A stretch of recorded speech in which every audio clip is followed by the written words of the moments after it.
Good morning friends, welcome back to our YouTube channel. ಹೇಗಿದ್ದೀರಾ? ಎಲ್ಲರೂ ಆರಾಮದಿರಿ ಅಂದ್ಕೊಂಡಿದ್ದೀನಿ. ನಾವು ಸಹ ಆರಾಮದ್ದೀವಿ.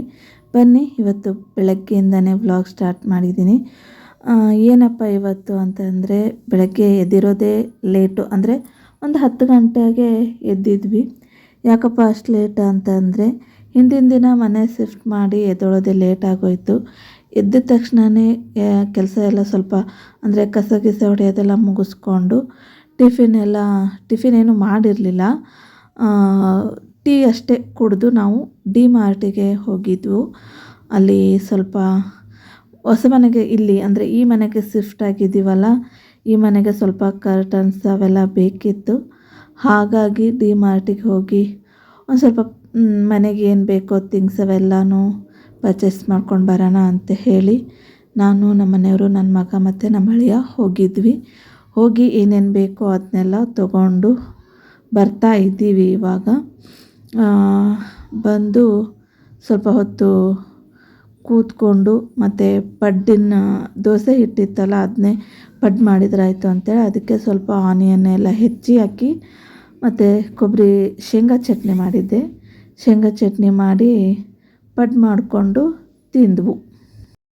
ಡಿ ಮಾರ್ಟಿಗೆ ಹೋಗಿ ಏನು ಕರ್ಟನ್ಸ್ ತೊಗೊಂಡು ಬಂದೀನಿ ಅಂತ ಹೇಳಿದ್ನಲ್ಲ, ಇವನೇ ನಮ್ಮ ಅಳಿಯ. ಇವನೇ ಅಂದರೆ ಮಳೆ ಅಲ್ಲೆಲ್ಲ ಇತ್ತು, ಮೊದಲಿನವೆಲ್ಲ ರಿಮೂವ್ ಮಾಡಿ, ಅಂದರೆ ಹಾಳಾಗಿದ್ವು ಅವೆಲ್ಲ ರಿಮೂವ್ ಮಾಡಿ ನಮ್ಮವೇ ಹೊಸವಿದ್ವು, ಆ ಮನೆಗೆ ಹಾಕಿದ್ದು ಇದ್ವಲ್ಲ ಅವನ್ನೇ ತೆಗ್ಕೊಂಬಂದಿದ್ವಿ. ಅವನ್ನೇ ಹಾಕ್ತಾಯಿದ್ದೀವಿ ಇವಾಗ.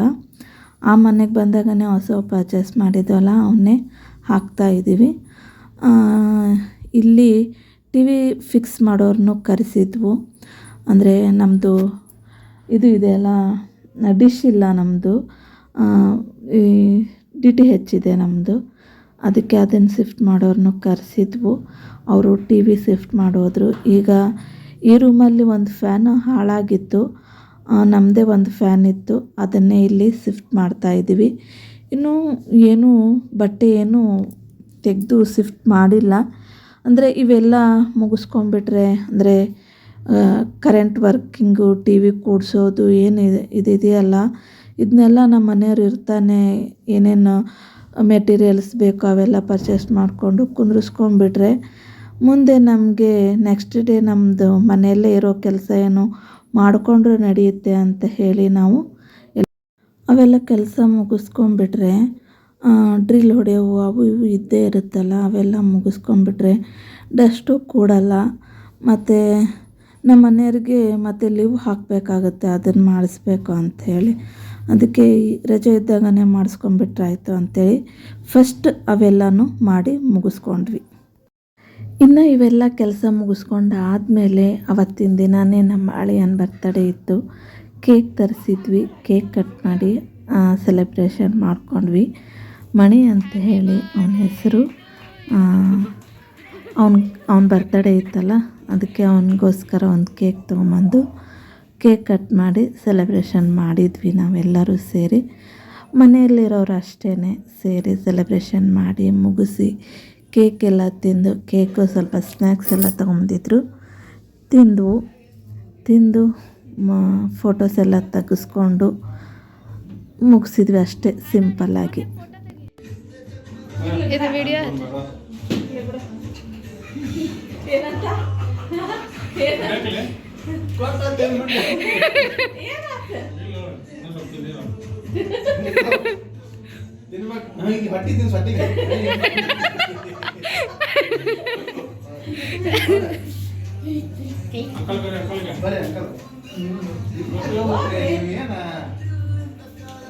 ಒಂದು ನಿಮಿಷ 2 ಸೆಕೆಂಡ್ 3 ಸೆಕೆಂಡ್ ಆಯ್ತು, ಸಾಕಾ?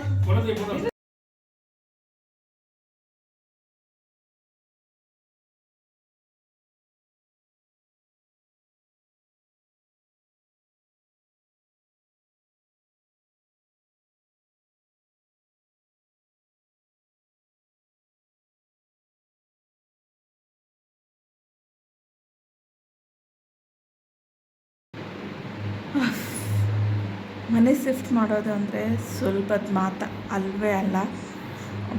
ಈ ಮನೆಗಂತೂ ಈ ಮನೆ ಶಿಫ್ಟ್ ಮಾಡುವಾಗ ಆದಷ್ಟು ಟಯರ್ಡ್ ಆಗಲಿ, ಬೇರೆ ಅಂದರೆ ಟೆನ್ಷನ್ ಆಗಲಿ ಬೇರೆ ಯಾವ ಮನೆಗೂ ಆಗಿರಲಿಲ್ಲ ನಮಗೆ. ಚೆನ್ನಾಗಿ ಯೂಸ್ ಮಾಡದೇ ಇರೋ ಕಾರಣ ಅಲ್ಲಲ್ಲೇ ನೀರೆಲ್ಲ ಸ್ಟಾಪ್ ಆಗಿಬಿಟ್ಟಿತ್ತು. ಎಲ್ಲನೂ ಪ್ರತಿಯೊಂದೂ ಕರೆಂಟ್ ಆಗಲಿ ನೀರಾಗಲಿ ಎಲ್ಲನೂ ನೀಟಾಗಿ ಯೂಸ್ ಮಾಡ್ಕೊತ ಬಂದಾಗೆ ಗೊತ್ತಾಯಿತು. ಫ್ಯಾಮಿಲಿ ಅಂತ ಇದ್ಮೇಲೆ ಒಬ್ಬೊಬ್ಬರು ಒಂದೊಂದನ್ನು ಯೂಸ್ ಮಾಡ್ತಾರೆ. ಆದರೆ ಬ್ಯಾಚುಲರ್ಸು ಅಥವಾ ಸಿಂಗಲ್ಲಾಗಿ ಒಬ್ಬೊಬ್ಬರೇ ಇರೋರಾದರೆ ಅವರಿಗೇನು ಒಂದೊಂದೇ ರೂಮ್ ಇದ್ದುಬಿಟ್ರೆ ಸಾಕು. ಅದು ಹಾಗಾಗಿ ಈ ಮನೆ 3 ವರ್ಷಗಟ್ಟಲೆ ಕಾಲ ಹಾಗೆ ಇದ್ದಿದ್ದರಿಂದ ಸಿಕ್ಕಾಪಟ್ಟೆ ಪ್ರಾಬ್ಲಮ್ಸ್ ಇತ್ತು ಮನೆಯಲ್ಲಿ. ಎಲ್ಲನೂ ನೀಟ್ ಮಾಡಿಕೊಂಡು ಸರಿ ಇನ್ನೂ ಸ್ವಲ್ಪ ಇದೆ, ಬಟ್ ರಿಪೇರಿ ಕೆಲಸ ಎಲ್ಲ ಮುಗೀತು. ಈಗ ನಾನು ಬಟ್ಟೆ ಜೋಡಿಸ್ಕೊಳ್ಳೋದು ಸಾಮಾನಂತರೂ ಈಗ ಕಣ್ಣು ಹಾಗೆ ಹೇಗೆ ಬೇಕೋ ಹಾಗೆ ಇಟ್ಕೊಂಡಿದ್ದೀನಿ. ಮುಂದೆ ಮತ್ತೆ ನೀಟಾಗಿ ಜೋಡಿಸ್ಕೋಬೇಕು. ಈಗ ಸದ್ಯ ಮಟ್ಟಿಗೆ ಹೇಗೆ ಬೇಕೋ ಹಾಗೆ ಇಟ್ಕೊಂಡಿದ್ದೀನಿ. ಒಟ್ಟಲ್ಲಿ ಸಾಮಾನು ಸ್ವಲ್ಪ ಮಟ್ಟಿಗೆ ಜೋಡಿಸ್ಲಿ ಅಂತ ಹೇಳಿ ಜೋಡಿಸಿದರೆ ಆಯಿತು ಅಂಥೇಳಿ ಇಟ್ಟಿದ್ದೀನಿ. ಮುಂದೆ ಮತ್ತೆ ಕ್ಲೀನಾಗಿ ಎಲ್ಲನೂ ಜೋಡಿಸ್ಕೊಂಡ್ರೆ ಆಯಿತು ಅಂಥೇಳಿ ಟೆನ್ಷನ್ ಫ್ರೀ ಇರುತ್ತೆ. ಯೂಸ್ ಮಾಡಿರ್ತೀವಿ, ಎಲ್ಲೆಲ್ಲಿ ಏನೇನು ಇಟ್ಟರೆ ನಮಗೆ ಅನುಕೂಲ ಆಗುತ್ತೆ ಅಂತ ಎಲ್ಲ ನೋಡಿಕೊಂಡು ಇಟ್ಕೊಂಡ್ರೆ ಆಯಿತು ಅಂತ ಹೇಳಿ ಅಂದ್ಕೊಂಡಿದ್ದೀನಿ. ಇವಾಗ ಎಲ್ಲ ಮುಗೀತು. ಈಗ ತಾನೇ ಫ್ರೆಶ್ ಆಗಿ ಬಂದೆ. ನಮ್ಮ ಹಸ್ಬೆಂಡು ಹಳೆ ಮನೆ ಹತ್ರ ಹೋಗಿದ್ದಾರೆ, ಸ್ವಲ್ಪ ಕೆಲಸ ಇದೆ ಅಂತೇಳಿ. ಮಕ್ಕಳು ಸ್ವಲ್ಪ ಹಾಗೆ ಹೊರಗೆ ಆಟ ಬರ್ತೀವಮ್ಮ ಅಂತ ಹೇಳಿ ಹೋಗಿದ್ದಾರೆ. ಇನ್ನು ನನ್ನ ಮಗ ಮತ್ತು ಇನ್ನೊಬ್ಬ ದೊಡ್ಡ ಮಗ ಮತ್ತು ಅಳಿಯ ಹಾಗೆ ಸುಮ್ಮನೆ ಹೋಗಿದ್ದಾರೆ ಅವರು ಹೊರಗೆ. ಇವಾಗ ನಾನೊಬ್ಬಳೇ ಮನೆಯಲ್ಲಿ ಇರೋದು. ಅಡುಗೆ ಮಾಡೋ ಅಷ್ಟು ಪೇಷನ್ಸ್ ಇರಲಿಲ್ಲ. ಹಾಗಾಗಿ ಅಕ್ಕ ಮಾಡಿದ್ಲಂತೆ ಅಡುಗೆನ, ಅವಳೇ ಕೊಟ್ಟು ಕಳಿಸಿದ್ಲು. ಅನ್ನ ಸಾಂಬಾರು ಕೊಟ್ಟು ಕಳಿಸಿದ್ದಾಳೆ. ಸಾಂಬಾರನ್ನ ನಾನು ಸ್ವಲ್ಪ ಅನ್ನ ಮಾಡಿದ್ದೀನಿ, ಅದನ್ನೇ ಊಟ ಮಾಡ್ಕೋಬೇಕು. ಇನ್ನು ನಾಳೆ ನಮ್ಮ ಮನೆಯವರು ಡ್ಯೂಟಿಗೆ ಹೋಗಬೇಕು, ರಜೆ ಇಲ್ಲ ಅವರಿಗೆ. ಹಾಗಾಗಿ ಮತ್ತು ನಾಳೆ ಅವ್ರಿಗೇನು ಲಂಚ್ ಬಾಕ್ಸ್ ಏನು ಪ್ರಿಪೇರ್ ಮಾಡೋದಿಲ್ಲ, ಬರೀ ಟಿಫಿನ್ ಅಷ್ಟೇ ಮಾಡಿ ಕಳಿಸ್ತೀನಿ. ಎಲ್ಲ ಫುಲ್ ಸೆಟ್ ಆದಮೇಲೆ ಅವರಿಗೆ ಲಂಚ್ ಬಾಕ್ಸ್ನ ಪ್ರಿಪೇರ್ ಮಾಡಿ ಕಳಿಸ್ತೀನಿ. ಅಲ್ಲಿವರೆಗೂ ಆಗಲ್ಲ. ಫುಲ್ ಕಾಲಂತೂ ಊತ ಬಂದುಬಿಟ್ಟಿದೆ. ಮೊದಲೇ ನಂದು ಕಾಲು ಪ್ರಾಬ್ಲಮ್ ಇರೋದ್ರಿಂದ ಹಾಗಾಗಿ ಊತ ಬಂದುಬಿಟ್ಟಿದೆ. ಅದಕ್ಕೋಸ್ಕರ ನಾನು ಅಂದರೆ ಇದು ರಿಸ್ಕ್ ತೊಗೊಳಕ್ಕೆ ಹೋಗೋದಿಲ್ಲ.